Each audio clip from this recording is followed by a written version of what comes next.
శివుణ్ణి మించినటువంటి సామరస్యాన్ని సాధించిన దైవం లేడు, మానవుడు లేడు. మనకి శివుడిలో ఉండే సామరస్యం అంటే ఏమిటో తెలుసా?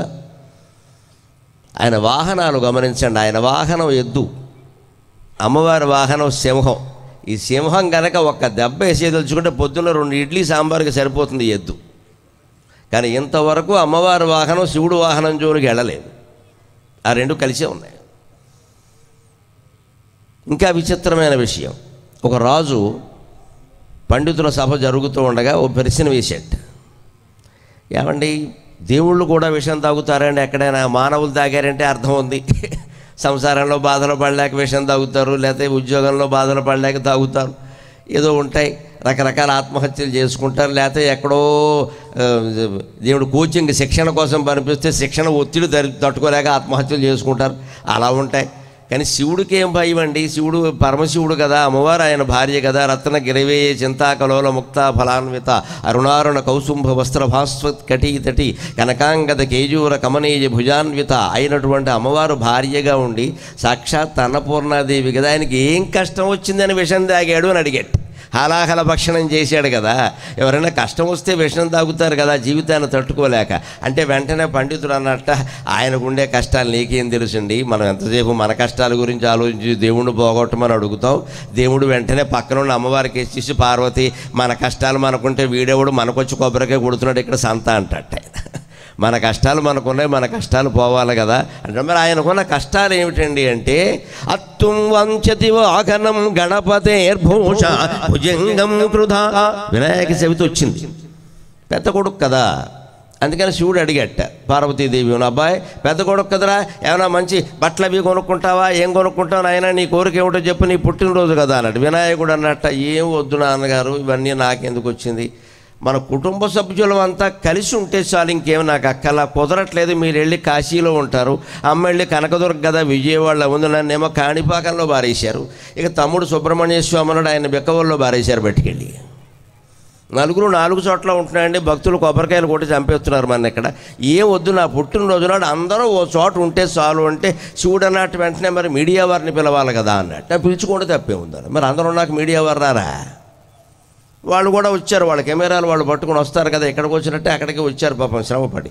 అక్కడికి వచ్చారు, కూర్చున్నాక వినాయకుడు పుట్టినరోజు సందర్భంగా ఆయన కోరింది ఏమిటి అంటే, మనం అంతా ఒక చోట కూర్చుంటే చాలు, ఇంక నాకేం ఒక్కలా 4 ముచ్చట్లు మాట్లాడుకుందాం, మధ్యాహ్నం ఏమైనా అమ్మ పులిహోర బొబ్బట్లు చేస్తే తినేసి వెళ్ళిపోతాను, నాకు ఇంకేం అక్కలేదు అని చెప్పి కూర్చున్నారు. కూర్చున్నాక ఒక చిత్రం జరిగింది. వీళ్ళు కూర్చున్నాక వీళ్ళతో సరిపోతున్న వాళ్ళ వాహనాలు కూడా వచ్చి పక్కన కూర్చున్నాయి.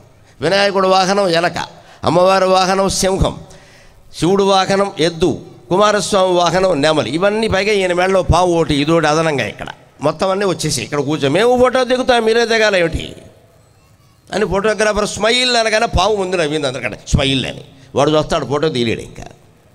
అందుకని మొత్తం అన్నీ తయారైపోయాయి ఇక్కడ ఫోటో దిగడం కోసం. అలా చమత్కారమైన సన్నివేశాన్ని వర్ణించి చెప్పాడు ఆయన, కల్పించి అక్కడ. అత్తుం వంచతి వాహనం గణపతేర్భూష భుజంగం కృధ తం వాకాపి షడాననస్య గిరిజావాకాపి నాగాననం గౌరీ జహ్నుసుతామసూయతి కళానాథం లలాటానలక గౌరీ జహ్నుసుతామసూయతి కళానాథం లలాటానలక నిర్విణ్ణ సఖస కుటుంబ కలకాత్ నిర్విణ్ణ సఖస కుటుంబ కలకాత్ పీతం చ కళాకలం అని విచిత్రమైన సమాధానం చెప్పాడు.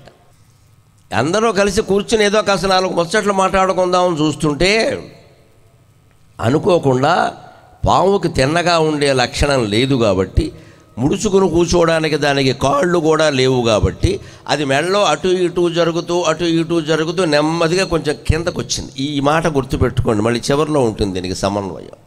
పాము శివుడు మెడలోంచి కొద్దిగా ఇలా కిందకు వచ్చి మోకాల మీదకి జారింది, అంటే మెదడు మోకాల్లోకి వెళ్ళిందని అర్థం.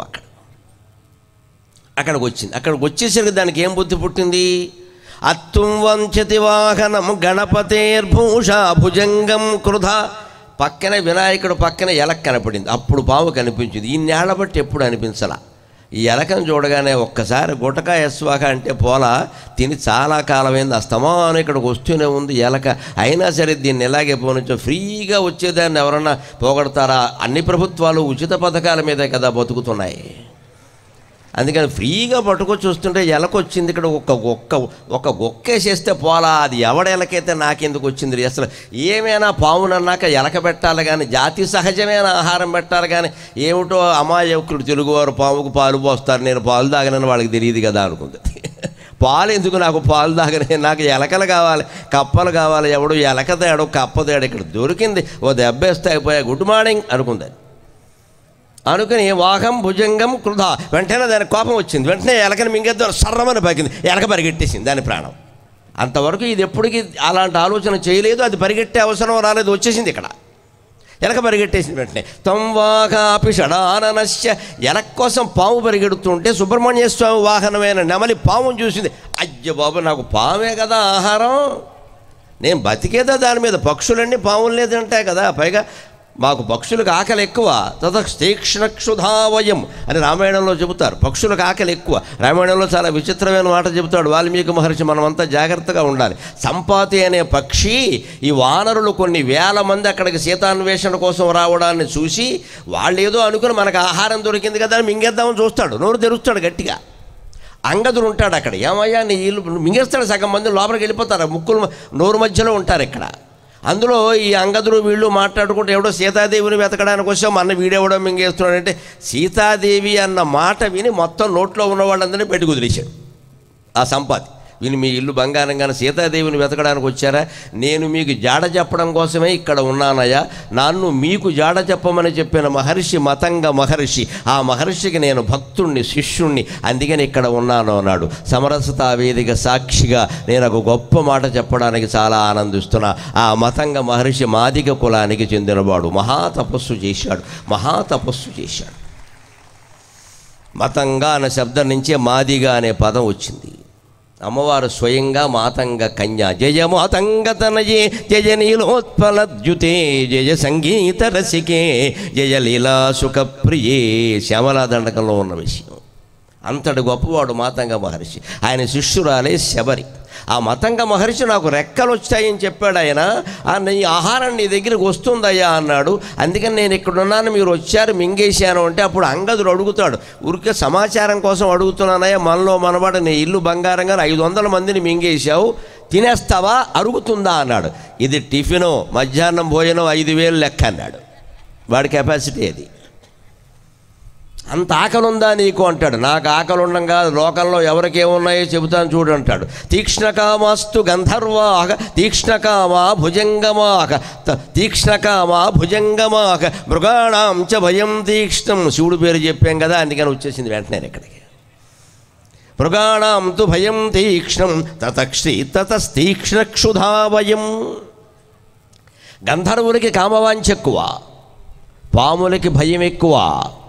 మృగాణాం తు భయం తీక్ష్ణం, మృగాలకి భయం ఎక్కువ, పాములకి కోపం ఎక్కువ, మాకు పక్షులకి ఆకలి ఎక్కువ అన్నాడు. ఆశ్చర్యం ఏమిటో తెలుసా, ఈ వాల్మీకి ఈ విషయాలని చెప్పాడు. పాములకేమో కోపం ఎక్కువ, పక్షులకేమో ఆకలి ఎక్కువ, మృగాలకేమో భయం ఎక్కువ, గంధర్వులకు కామవాంఛ ఎక్కువ. మనుషులకి ఏమిటి ఎక్కువ చెప్పలేదు. నాకు రామాయణం చదివితే అదే అనుమానం వచ్చింది.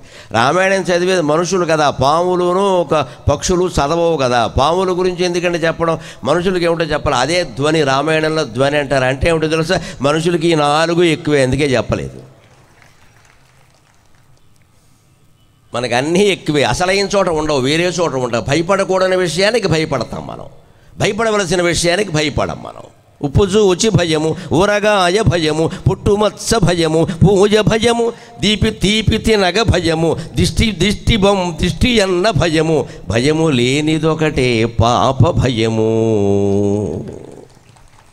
ఉప్పు వేసుకోవడానికి భయపడి చచ్చిపోతామండి, ఇలా అయిపోతామేమో అని ఇదో చెప్తారు ఇక్కడ. ఊరగాయ వేసుకోవట్లేదు ఈవేళ యువతరం ఎవడు కూడా.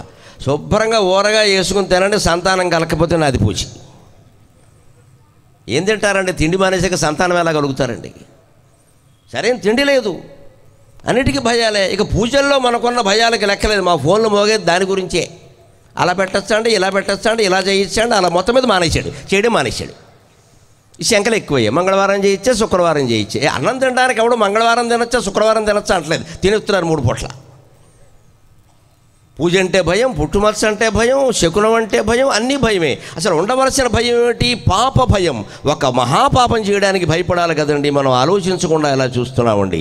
బలహీన వర్గాల స్థలాలు ఎలా ఆక్రమిస్తున్నాం, భూములు ఎలా ఆక్రమిస్తున్నాం, ఎలా దోచుకుంటున్నామండి సమాజంలో. మనం ఏమైనా భయపడుతున్నావా? అందరికాడికి నొక్కేయాలే ఆయన వేదాంతం చెబుతాడు. ఇక్కడ అందరికాడికి నొక్కేస్తాట. అక్కడెక్కడ భయం లేదు. మళ్ళీ ఈ భయాలను పోగొట్టడానికి ఎక్కడ మునుగుదామా? గంగలో మునుగుదాం. ఎక్కడ మునిగినా కుదరలేదు, మొత్తం గోక్కుపోతుంది, అనుమానం లేదు. ఎక్కడ ఈ భయపడవలసింది దీనికి కదా, ఉప్పుకి ఊరగాయకి కాదండి. అనవసరమైన వాటికి భయపడతాం. కోపం ఎక్కువే మనకి. ఎవరి దగ్గర అనవసరమైన చోట చిన్న విషయానికి ఇంట్లో రెచ్చిపోతాం. ఇక్కడ బయట ఎంత గొడవ జరిగినా, అవమానం జరిగినా సరే మనం మాట్లాడకూడదు, బాగుండదు. అక్కడ వచ్చేస్తాడు లోపలికి. ఎక్కడ ఇంట్లో మాత్రం ఎగురుతాడు ఇంత పొడుగు.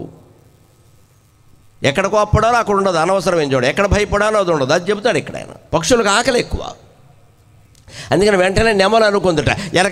ఎలక కోసం పరిగెడుతోంది పావుని తినేద్దాం అనుకుందట. తతస్తీక్ష్ణక్షుధావయం. ఆ పాము పరిగెట్టడం, పాము కోసం నెమలు పరిగెట్టడం చూసింది కదా. తర్వాత తంవాహాపి గజాననస్య గిరిజావాహాపి నాగాననం. ఆ పరిగెడుతున్నటువంటి నెమలి వాహనం కేసి చూసింది కదా, ఎద్దు సింహం చూసే. తంవాహాపి గజాననస్య గిరిజావాహాపి నాగాననం. ఎలక కోసం పాము పరిగెడుతుంటే, పాము కోసం నెమలి పరిగెడుతుంటే అమ్మవారి వాహనమైన సింహం చూసింది. ఎవరిని? వినాయకుడు చూసింది, అమ్మవారి వాహనం. ఎందుకంటే వినాయకుడు ముఖం ఏనుగు సింహానికి ఆహారం కదా. అయ్య బాబు, ఏనుగు ముఖం ఎక్కడ కనపడుతుంటే మళ్ళీ నేను ఫుడ్ కోసం వెతుక్కోవడం ఏంటి, పని లేకుండానో ఓ దెబ్బ కొడితే పోలా అని ఏనుగు ముఖం మీద దూకింది. ఆయన పెరిగేటట్టు అమ్మా అంటే పెరిగి మమ్మీ అనలేదు. వినాయకుడు తెలుగు మీడియం చదువుకున్నాడు, ఇంగ్లీష్ మీడియం చదువుకోవాలి. అమ్మవారు కూడా విచిత్రం అండి. కొడుకు మీద సింహం దూకిందే అంటే తన వాహనమే కదా, దూకద్దని చెప్పాలి కదా. ప్రవృత్తి విచిత్రంగా మారిపోయింది. ఆవిడ అంటుంది ఇవన్నీ సరైన శివుణ్ణి ఇలా అని. ఆ నెత్తి మీద అదే వత్తే అందడు. ఆవిడ కూడా ఆవిడది. ఇక్కడ పుట్టినరోజు నాడు ఫోటో దిగుదామంటే గంగాదేవి కూడా వచ్చేసింది నెత్తి మీద. ఇప్పుడు సవితి కదా, అందుకని వెంటనే శివుణ్ణి ఇప్పుడు గంగాదేవి అవసరం అంటే నేనేం చేయను, వెనకాల ఉంటుంది. వాటర్ ట్యాంక్ వద్దంటే ఉండదా అన్నట్టే. అది వాటర్ ట్యాంక్ నేనేం చేయను, ఇక్కడ నెత్తి మీద మోస్తున్నా. దాన్ని నేను రమ్మన్నాను అక్కడ. ఇప్పుడు ఫోటోలో కూడా అవసరమా? ఫోటోలో ఉంటే కన్ఫర్మ్ అయిపోతుంది రెండో భార్య అని. ఫోటో లేకపోతే కనీసం నేను కోర్టుకు వెళ్ళి కేసు పెట్టచ్చు, అసలు భార్య అని నేనని. అందుకే ఆడాళ్ళందరూ గుర్తుపెట్టుకోవాలమ్మా. నమస్కారం పెట్టి కోరుతున్నా. గుళ్ళోకి వెళ్ళినప్పుడు ఎప్పుడు పేరు చెప్పమని అడగండమ్మా. మీ పేరు ధర్మపత్ని సమేతస్య అనమనండి. మగాళ్ళు తక్కువ వాళ్ళు కాదు, ఏ పేరు చెప్తే ఆ పుణ్యం వాళ్ళకి వెళ్ళిపోతుంది. వాడికి పేరు చెప్పే అవకాశం ఇచ్చామనుకో, వాడు ఒంటరిగా వెళ్ళినప్పుడు వేరే పేరు చెప్పేస్తాడు. అక్కడ కుదరదండి. గుళ్ళు అర్చకులు కూడా గుర్తుపెట్టుకుని పేరు చెప్పినా కుదరదు. ధర్మపత్ని సమేతస్య అంటే ఇంటి దగ్గర ఉన్నా సరే, అన్యాయం జరిగినా సరే, ఈ పూజా ఫలం, నోము ఫలం మొత్తం ధర్మపత్నికే చెందుతుంది. అంత గట్టిగా ఉంటుందండి భారతీయ ధర్మం అన్నా, హిందూ ధర్మం అన్నా. ఎక్కడికక్కడ మేకు బిగింపే తిరగ ఉండదు. మనం దాన్ని మార్చకూడదు, మన అహంకారాలతో మార్చేస్తాం. మనకి ఏమిటంటే నా పేరు చెప్పలేదు, మొత్తం మా బంధువులు అందరి పూజారాయని చచ్చిపోతాడు, ఇవన్నీ కంఠస్థం చేయలేక. పైగా ఇప్పుడు పెట్టుకునే వెధవ పేర్లు చెప్పేలా లేవు, అన్నీ ఆ నోరు తిరగ అడ్డంగా ఉంటాయి. ఇవన్నీ ఇది పూర్వకాలం పేరు లేదు. వాడు చెబుతారు, ఇక్కడ ఏం చెబుతారు, ఆ పేరు ఏమిటో ముందు ఆయనకే అర్థం కాలేదు. అది దాని స్పెల్లింగు తెలియదు. పేరు చెప్పమని అడగకూడదు. ఒక యజమాని పేరు చెప్తారు, అది కూడా గోత్రం కోసం అంతే. అస్య యజమానస్య సకుటుంబస్య సబాంధవస్య ధర్మపత్ని సమేతస్య. చాలండి, కుటుంబంతో సహా బంధువులతో సహా అనక మళ్ళీ మన పేరు దేనికి ఇక్కడ? పైగా దానివల్ల ఇబ్బంది ఏమిటి అంటే, ధర్మపత్ని అంటే ఖచ్చితంగా భార్యకి చెందుతుంది ఆ ఫలం, అక్కడ ఉన్నా లేకపోయినా. పేరు చెప్పారంటే ఆ పేరు ఎవరిదో వారికి చెందుతుంది. మనకు 2-3 పేర్లు ఉంటాయి, ఓ లెక్క ఏదైనా ఉందా? అందుకని మన హిందూ సంప్రదాయాలన్నీ కూడా పక్కాగా మొత్తం సమాజాన్ని సంరక్షించడం కోసం ఏర్పడ్డాయి. అందుకని అదే ప్రయత్నంతో ఉండాలి, మనం ఆచారాలను గౌరవించాలి. అందుకని అమ్మవారికి కూడా ఇక్కడ భయం ఏమిటంటే, ఈ గంగానది కనుక ఈ ఫోటోలో పడి వినాయకుడికి తల్లి నిరూపణ అయిపోతే ఏమిటి గొడవ, అనవసరంగా ఈయనకి 2 పెళ్ళిళ్ళు లేనట్టునే ఒప్పుకోవాలి కదా. గౌరీ జండు సుతామసూయతి శివుణ్ణి అడిగిందట. ఇప్పుడు ఆవిడ ఇక్కడ అవసరమా? పంపేరేదా ఫోటో అయ్యాక పిలవచ్చు కదా. వినాయక చవితి అయ్యాక నా కొడుకు పుట్టినరోజున కూడా ఈవిడ అవసరమా అంటే, ఆవిడ ఏమి సవితి కాదు, ఏమీ కాదు, అసలు మనిషే కాదు, అదో నది, వాటర్, దాని గురించి నువ్వు ఎందుకంత భయపడతావు అని శివుడికి విసుగు వచ్చిందట. మా కైలాసంలోనే ఇన్ని గొడవలు అవుతున్నాయి. ఈ ఎలకనేమో పావు మింగేస్తాను ఉంటుంది, పావునేమో నెమలి మింగేస్తాను ఉంటుంది, ఎద్దునేమో సింహం మింగేస్తుంది, ఏనుగు మీద సింహం దూకుతుంది. ఇగో అమ్మవారు కూడా కొడుకును పట్టించుకోవడం మానేసి పైన సౌతుందో గొడవ పెడుతుంది. ఇలా కుటుంబ కలహాల వల్ల విసిగెత్తిపోయి శివుడు విషయం తాగేట. ఆ కవిగారు చెప్పిన విషయం అది. ఇప్పుడు ఇందులో కీలకమైన విషయం గమనిద్దాం. అసలు ఈ మొత్తం తగాదా ఎక్కడ మొదలైందండి? మెడలో ఉన్న పాము కిందికి జారడం వల్ల మొదలైంది. పాము అయినా మనమైనా ఎప్పుడు భగవన్నామస్మరణ నుంచి బయటకు వస్తామో అక్కడే మొత్తం విభేదాలన్నీ మొదలవుతాయండి. అక్కడే మొత్తం విభేదాలు మొదలవుతాయి. మన కులము, మన మతాలు, మన ప్రాంతాలు, మన గొడవలు, మన ఇల్లు, మన వాకిలి, వల్లకాడు సహా అన్నీ ఎప్పుడు గుర్తొస్తాయంటే భగవంతుడి నుంచి నువ్వు బయటపడినప్పుడు. జారిపోయింది పాము, మెళ్ళలో ఉన్న పాము మెళ్ళలోనే ఉంటే ఇన్ని వేల ఏళ్లుగా కైలాసంలోకి వినాయకుడు, సుబ్రహ్మణ్య స్వామి వస్తూనే ఉన్నారు, వాహనాలు కూడా వస్తున్నాయి కదా. ఎప్పుడూ లేని ద్వేషం ఇప్పుడు ఎందుకు వచ్చిందండి? పాము మెడలోంచి జారింది. భగవత్ స్మరణ నుంచి నువ్వు అంగుళం జారినా సరే పతితమైపోవడం ఖాయం, పతితమైపోవడం ఖాయం.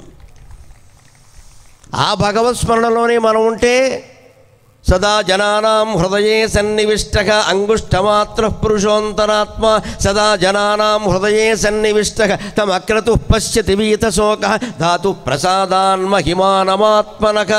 ఆత్మ ప్రభావం చేత, పరమాత్మ యొక్క ప్రభావం చేత హృదయంలో అంగుళం పరిమాణంలో, బొటనవేలు ఆకారంలో ఉండేటువంటి పరమాత్మ తేజస్సుని మనం చూడగలిగితే కులభేదాలనేవి ఎక్కడైనా ఉంటాయా? కులభేదాలనేవి ఎక్కడైనా ఉంటాయా?